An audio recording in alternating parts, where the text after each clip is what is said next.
What's going on, everyone? I'm bringing you today a AoE2 arena guide. Now, this is a build order for a 28 plus 2 unique castle drop unique unit build. It's a fairly common build on arena, especially if you have a strong unique unit. So think, for example, the Spanish with the conquistadors, Turks with the Janissaries, um, potentially maybe some other ones like Berbers with the camel archers or Mongols with the Mangudai. So this build is meant to exploit that fact and get you a castle down in Castle Age ASAP so you can get those unique units out. And when you have that when you have that castle down, it also kind of serves as a double purpose of defending your base as well. And with the unique units that you create out of it, you can really choose to do whatever you want with them. You can maybe forward some villagers towards your enemy's base, drop a siege workshop, create some rams, create some mangonels, and use them in tandem with your unique unit to try and push into your opponent's base to try and end the game early. Or since relics are a pretty big part of arena, you can use your unique unit to escort your monks to try and grab the relics there. So it's a fairly versatile build. And speaking of versatility, another aspect of that is that you can really choose to do whatever back at home. You can stay on 1 TC and get a faster Imperial Age and maybe try and knock your opponent out that way. Or you can choose to go up on 2 or even 3 town centers to try and boom up a bit more for a bit of economy. Obviously, your uptime is going to be a bit slower than if you went for the TCs straight away because you had to invest villagers to getting stone for the castle. But if your econ management is decent, then you're not going to be more than maybe a minute and a half to maybe 2 minutes behind your usual uptime. So this is a guide I made for some newer players that I met in one of my Discord channels that I recently joined. Their skill levels range anywhere between 1500 and 1600 HD and maybe 12 and 1300 Vubli. And I just kind of offered to, I guess, coach them a little bit. Now I'll just preface this by saying that I am nowhere near an expert. I played this game since I was very little, since I was like 5 in fact, and I've just been playing on and off. I never really got into the multiplayer scene until literally just over a year ago. And while I've gotten decent, I'm still nowhere near an expert. I hover roughly around 2K HD as well as 1650 to 1700 Vubli. So that's just to get you a little bit of idea of where my skill level is. That being said, I do know a fair number of builds, and this is just one of the 2 that I decided to show those guys. I sent it to them, and they're going to hopefully make good use of that and improve from there. So let's get on with the build. I'm using Spanish for this. As you can see, I'm using Spanish for this civilization because I felt that they were the most generic of the strong UU civs. That meaning that they don't really have any significant economy bonus that can influence this build too much.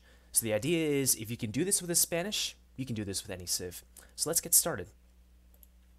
So first things first, pretty standard fare. Start with 3 villagers and a scout. Look for your starting force sheep and put down 2 houses, building 2 with one and 1 with the other. You can explore with your sheep a little bit on the inside of your base, and while you scout the outside with your scout, because sheep are very prone to spawning outside of your base, and you want to check outside first just so you don't get lamed by your opponent potentially. You'll notice I actually put a lot of commentary in this because at the time I couldn't add any voiceovers, but yeah, I'm just commentating over it now. You can choose to read it, you can choose to ignore it. I mean, I don't think it matters too much. So first 6 vills go on to sheep. My 6th one just came out. And now the next 4 villagers would be going to wood. I decided to build my lumber camp in this forest.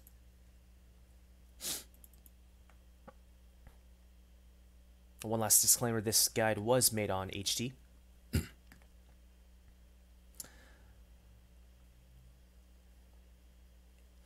And this is also played against just the base HD AI on standard difficulty, nothing too fancy. Again, I really want to showcase the idea more of it and the execution of the build itself rather than just get into the fancier stuff of, you know, the decision making with what you want to do after you get your castle town and unique units made. So the next 4 villagers go on wood, 2 so far, and just 2 more to go. Villagers on the second sheep. Nice little micromanagement tip here is that when you're about to finish a sheep with your villagers, don't just have them trying to find the next sheep themselves. They can idle themselves for a little bit of time there. So right when your sheep is about to die, maybe like 5 to 10 food left, keep an eye on your villagers, drag a box around them, and when they're done, immediately click on the next sheep in line to be killed. Just like that. Now you'll notice that in this particular map, I had a board just barely outside of my map. This is always a really frustrating aspect for me whenever I was playing, when I played arena games in multiplayer. But it's not that big of a deal. It's not that far away. I can always patch up that hole a bit later. Sometimes map RNG just screws you over. So now that the villagers have finished what's now the 4th sheep, those 6 shepherds, along with this hunter, along with the hunter that went to go lure the boar, all go to the boar. And 1 more villager I mate also goes to the boar for a total of 8. And then for this particular build, typically with most builds, it's standard to put 4 villagers on the forage bushes. But I felt that 5 was a little bit safer. And it's definitely a tip that I've been taught by some more experienced arena players. And this is especially not putting 5 on the forage bushes is especially helpful if you're not luring any deer, which I didn't do for this particular build. What I mean by luring deer is that you use your scout to push your deer inside because anything that's near them, they run away from. So if you, for example, let's say look at this deer. If you position your scout right behind it, it's going to keep moving forward and just keep pushing, you just keep moving your scout right behind that deer and the deer keeps moving until it comes close to your TC, and then you just kill them for a little bit, just kill them and gather from them for a little bit of extra food boost. It's a relatively advanced kind of strategy, especially if your deer are outside like this. But I didn't really want to showcase that because, again, this build order was meant for very new players, so they got some, I guess you could say they have more important things to worry about than trying to get extra food from deer. So this build is done just with your standard resources, your forage bushes, your 2 boars, and your 8 sheep. This is where I like to start putting down a couple of farms, just so you can make a nicer transition to your economy a little later once you're done with the boar and later on with your sheep. Okay, now this is a little bit of a blunder I made when I was doing the build, and in hindsight, I don't know why I did this. So I put 5 villagers to this 1 lumber camp, and standard practice, if you want good wood efficiency, is to place a 2nd lumber camp either in the same forest or in a different forest. The thing is, I only ended up putting 3 villagers onto the 2nd lumber camp, so lost a little bit of efficiency on that wood line there. I definitely should have sent the 5th vill I sent to this lumber camp over to this lumber camp. So basically, I should have added this lumber camp 1 population sooner, but it's okay, not that big of a deal. I mean, just goes to show I'm not an expert. I make mistakes like this all the time. That's okay. Okay, now that the hunters have finished the board, the remaining hunters, just going to collect the sheep, and just periodically, whenever you get the 60 wood, just putting down more farms, just so again I can have a smoother transition into for my economy. So my economy so far, I have 5 foragers, 6 shepherds, I have 3 farmers, 8 total lumberjacks, and now these next 3 villagers I'm going to be sending are to stone, because we need a lot of stone for that castle. It costs 650 stone. So the idea with this castle drop build, you put 3 villagers on stone, and then And then, of course, the last two villagers that you make in the Dark Age will go to gold, especially if you didn't pick up Loom. It's standard practice not to pick up Loom in Arena. If you do have to end up picking up Loom, you just have to add 3 villagers to the gold. So in that situation, you would probably want to go with 29 population. Again, this is just assuming like everything's the same here. Like I'm not luring in any deer. I'm just focusing on my standard resources. So I've got the 3 on stone. This is the last villager I make. So 2 onto gold. Made another farm for a total of 5. And I'm about to add a 6th one. And about, I think, a third or maybe even a halfway to the feudal age, I add a 7th farm.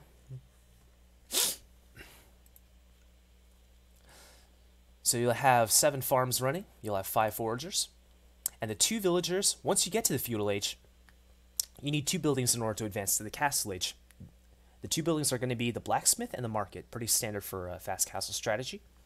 And the 2 villagers that you make in the feudal age while you're building those buildings will also go to stone for a total of 5.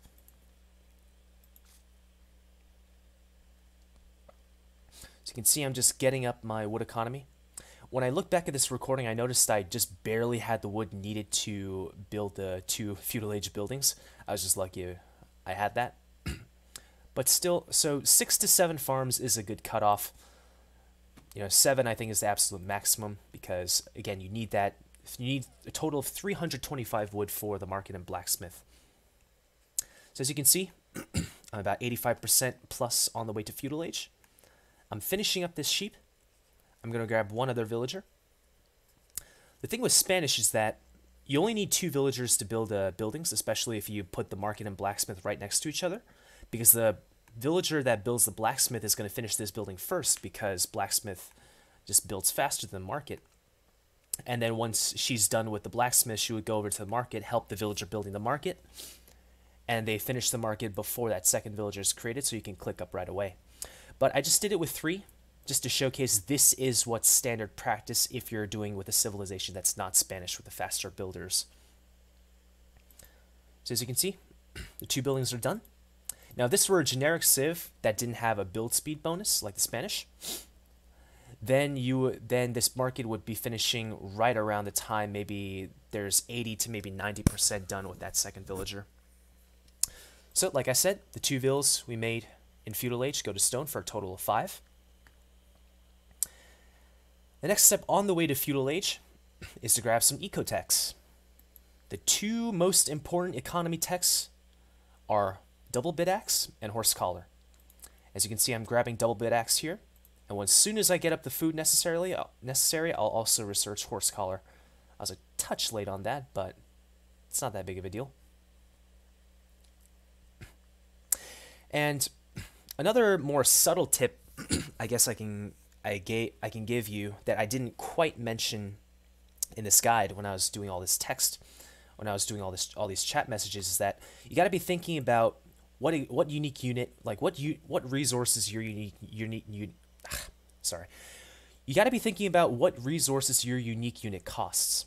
So for example, the Spanish here, the Conquistador is a very food and gold intensive unit. So it's in your best interest to be able to send more villagers to gold. So I had 2 initially just so I can get up the 200 gold necessary to advance. I just added a couple more on here, so for a total of 4. In hindsight, maybe I could have even put maybe 1 or 2 more. And also, since you need a good food economy to support Conquistador production, I also added some more farms. Looks like a grand total of 11 here. These first 2 farms expiring, I just rebuild those. Now that I've researched horse collar, they're going to last a little bit longer. About 4 minutes longer to be exact. That's the extra duration that horse collar gives you on your farms.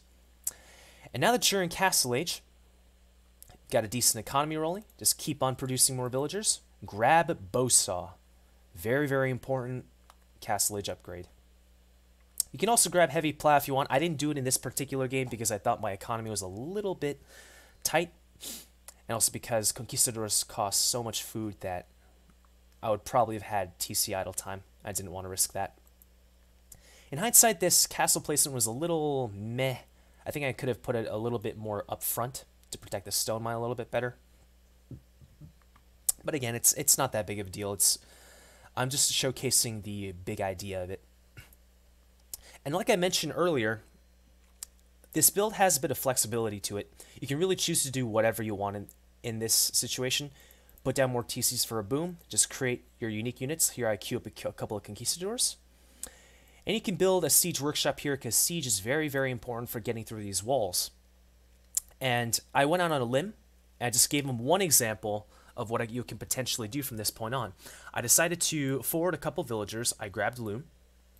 And I decided to forward a couple villagers to create a siege workshop.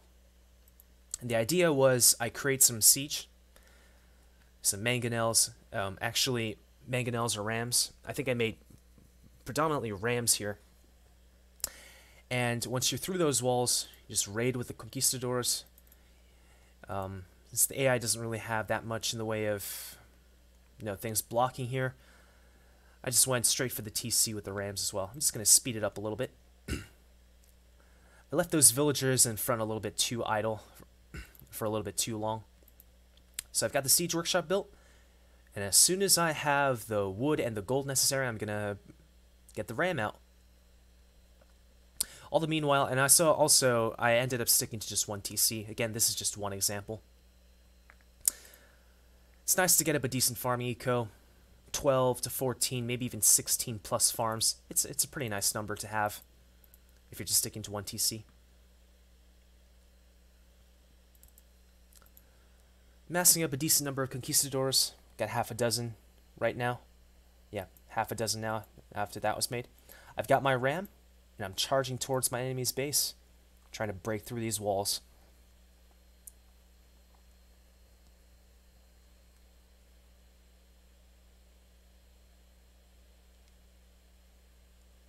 This part is also kind of slow. It's pretty much the same idea. Just keep on producing villagers, building up your economy. Also grab padded archer armor for the conquistador. It's not super necessary. I think I mentioned that in the chat, but I just grabbed it anyways. It's nice for a little bit of durability. Just producing more conquistadors. Later on a few more rams. And I'm just charging straight for the TC. All the meanwhile, put some more villagers on gold because you need 800 gold to get to the Imperial Age, and I did it. I do end up advancing to the Imperial Age eventually in this video.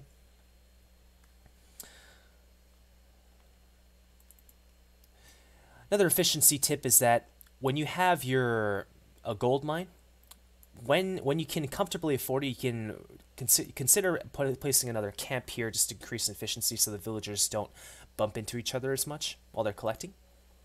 And as you can see, I'm just wreaking havoc in this guy's base. His TC's down. His villagers are absolutely running clueless right now. And conquistadors, you just need 3 of these guys to one-shot enemy villagers. I've got 8 of them.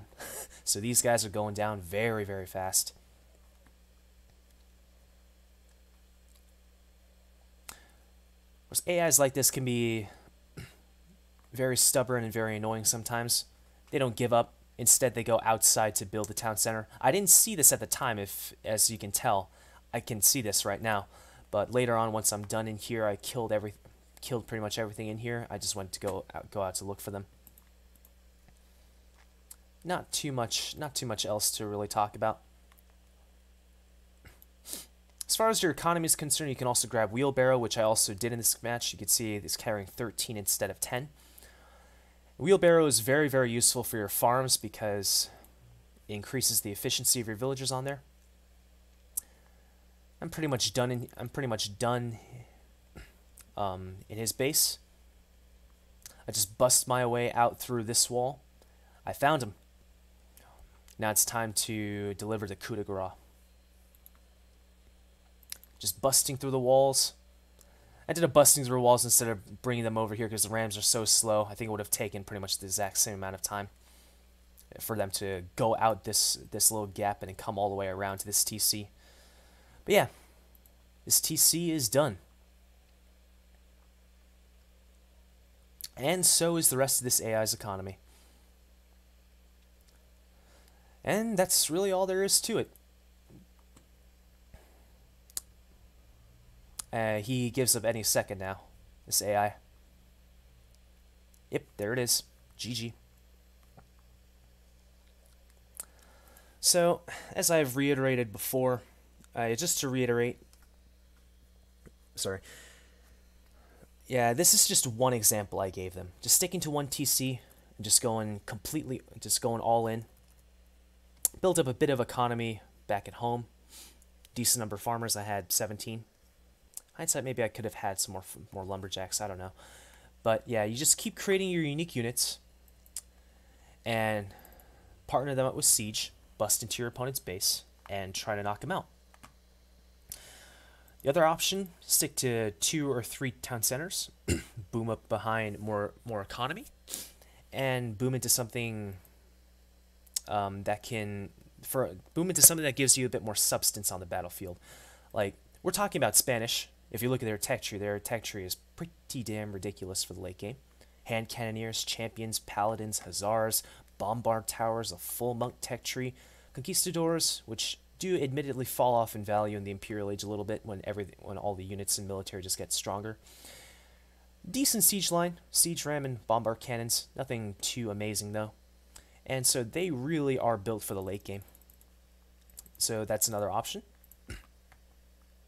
And one thing that I neglected to do this game, again, it's because this is aimed for lower level people. Maybe I could have put down a monastery here or back in my base, made some monks grab the relics for a bit of extra gold income, because relic control can be very, very important for Arena. But yeah, this is just one basic example. And yeah, there's not really all that much else to say. So I hope you enjoyed this. And yeah, I'm hoping the guys I helped them with, I was kind of, I guess you could say, coaching, just found this helpful.